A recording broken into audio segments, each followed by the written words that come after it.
Hey, I'm back again with another video, guys. It's Sunday, of course. I love Sundays. I really love Sundays. I'm really grateful that I get to have off the weekends. At least for now. I'm just really grateful. I wanted to say that. But today we're gonna just briefly just talk about Saturn transits and just some things that I observed during these transits, and a little bit about karmic relationships, because for some reason I just attract a lot of karmic connections, whether it's friendships or romantic relationships. There's a lot of people that are brought in my life that kind of teach me about my boundaries, self-love, and things along those lines. Just kind of push me back more into myself, and just having me look at relationships and people in a different light. I do have Saturn in the 7th house. That's a very karmic placement. I have Moon in Aquarius too.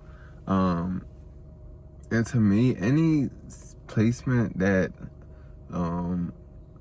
Saturn is controlling is definitely a karmic area in your life. Or you'll be going through situations that may or may not repeat themselves, especially if you don't learn a lesson. So that's what I've learned from Saturn transits. So Saturn, to me, Saturn transits and then karmic relationships, at least for me in my life, they kind of been going hand in hand. So I'll just give an example. Like, I met someone last year and we started talking like romantically, and long story shorter, we stopped talking. But when we first started talking, it was like a very intense pull towards each other, and it was like a very magnetic type of attraction. And then things just happened and we stopped talking, but it was for a reasoning. It was like a specific thing that was going on as to why we stopped communicating. And to me, that is Saturn kind of making a light in my head, because I'm either in, and let me try to explain this to where this makes sense. I'm either in on one opposite end, or I'm on the other opposite end. So let's say, for an example, somebody has an avoidant attachment style, or somebody has a anxious attachment style. There's always like some type of dynamic like that with people, and I don't get attracted to everybody.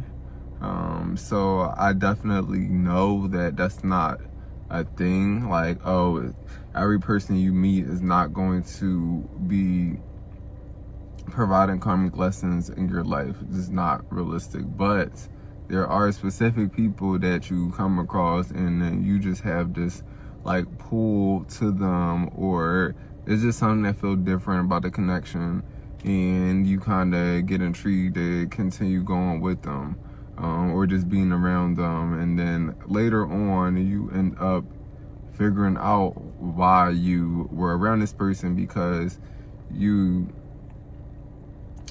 end up going through the lessons or encountering the difficulties that arise within that relationship. And is mostly, from what I see, is because of both of you have something about you that you're blocking, or something that you need to learn, or one person might have something that they need to learn from being with you. And this, oh my God, this sounds so insane. It's literally saying it out loud, but it's true. There's something that one of you have, that there's a car up here. Let me stop. Okay, this car is parking in front of me. I don't even care anymore. But there's something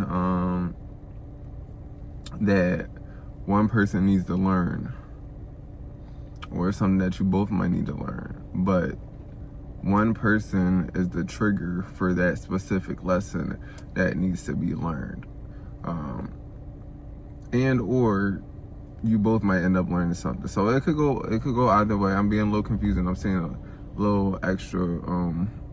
These people just be doing weird stuff, and I'm like, what is going on? And I'm losing my train of thought again because I'm out in public and these people are being stupid. Oh my God. I will give some examples from my personal experience. So this is the relationship that I had. I talked about it briefly already in one of my videos. Go check out my karmic relationship video. I'm gonna remake some videos and re-explain like some earlier situations in my life. But that relationship really taught me about giving, equal give and take. For example, I used to be this type of person who was this like freely giving my energy around just because I just didn't know any better. I didn't know of people draining you. I didn't know of people just wanting to be around you for just what you can provide and or how you make them feel. Meanwhile, you're not really getting poured into how you're pouring into them. So from my first like relationship that I do consider karmic, that's something that I learned after ending that relationship. And it was like, that was kind of like my first very major I don't even like to use the word heartbreak because my heart don't break. My heart doesn't break. I get disappointed. Like I get disappointed. I'm really upset, but I don't hold things against people. I don't hold grudges to connections that didn't work out. Especially when I know I did everything that I could and it just simply wasn't working. And that's the thing too. With these karmic relationships, you literally can do everything you can to try to make it work, and things are just gonna get worse. It's gonna get worse. And I'm not saying that trying to reconcile with somebody or talk through an issue, I'm not trying to say that don't reconcile with people and work through issues. That's not what I'm saying. But there's always gonna be that underlying tension and or just discomfort when you're kind of in the thick of the lesson that you're supposed to learn.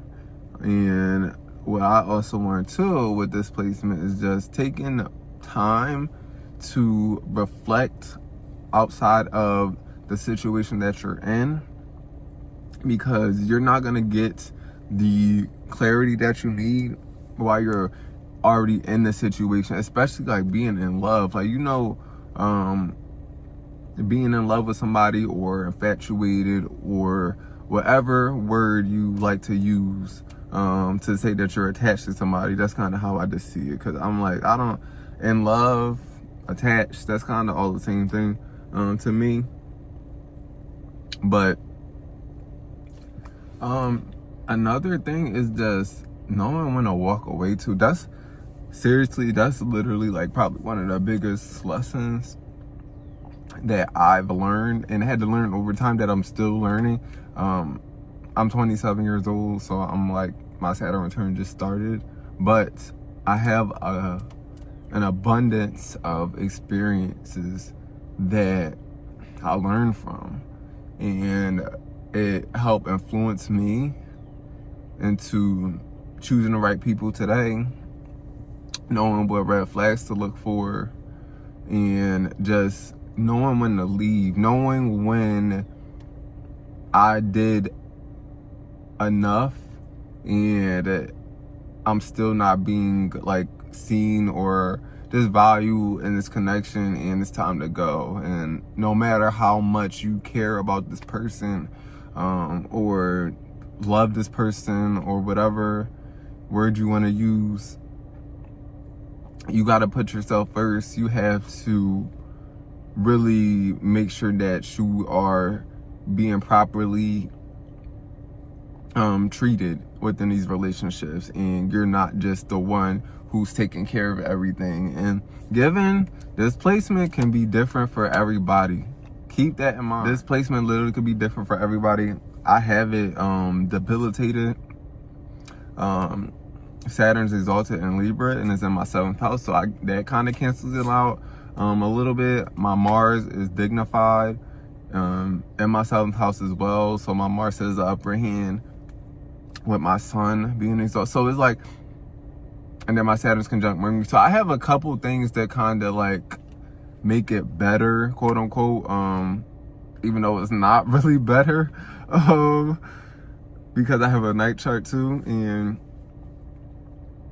Saturn really do his big one, and he has done his big one. But I do see the lessons, even when I talk about it to other people and explain my relationship history and kind of just let people know like how far I've come and just my mindset now in relationships and how it changed completely over time. Like when I was going through my Saturn square, I was going through like the worst relationship transformation that I've ever went through in my life, romantically, and even just my environment with family as well. It was a very turbulent time for me, because Saturn was going through my 4th house, but I have a video about that too. So yeah, my best advice for this placement and even just karmic relationships in general is to take your time as best you can. Fill situations out, reflect on people, reflect on others' intentions, live in a moment, of course, but also just know when you're giving too much, or know when you are energetically drained and things are just not being fair for you. Know your worth first and foremost.